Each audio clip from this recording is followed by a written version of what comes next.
one big thing.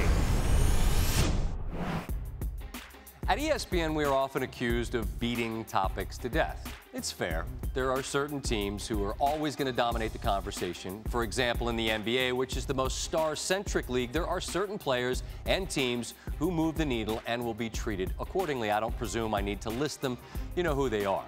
But that list has grown this year, or I should say it is growing right before our eyes, and we're trying to do our bit here on the show.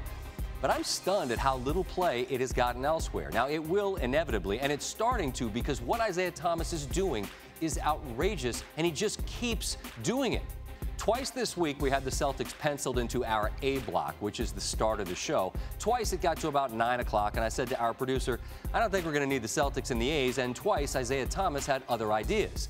Actually, he had the very same idea. I'm just going to go off these last 12 minutes. Wednesday night against Toronto, he had 19 of his 44 in the fourth and a fantastic back-and-forth game with the Raptors.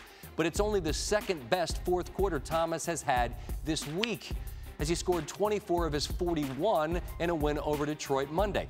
Both games were coin flip games late, and the Celtics won both because nobody could stop the tiny little guy who wears the appropriate uniform number 4.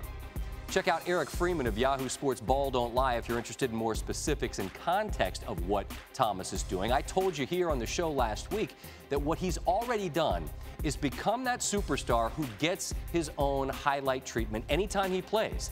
That's what happens when you spend a month averaging 33 points and shooting better than 50%.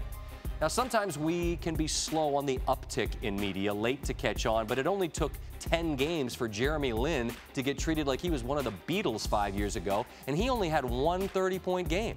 Thomas has had 9 in his last 13, and he's gone over 40 in the last 2, as I mentioned. This is obvious stuff being done for a glamour franchise in a major Northeast city. I'm not saying that it's been crickets, but these performances still feel like they're somewhat lost in an already crowded solar system of the NBA. He's only 5'9". He was the last pick of the second round when he was drafted, and there already was a legend named Isaiah Thomas. Whatever reasons people might have had for sleeping on this right now, here's your wake-up call. Enjoy the show. Make sure you stay until the end, because that's when it gets really good.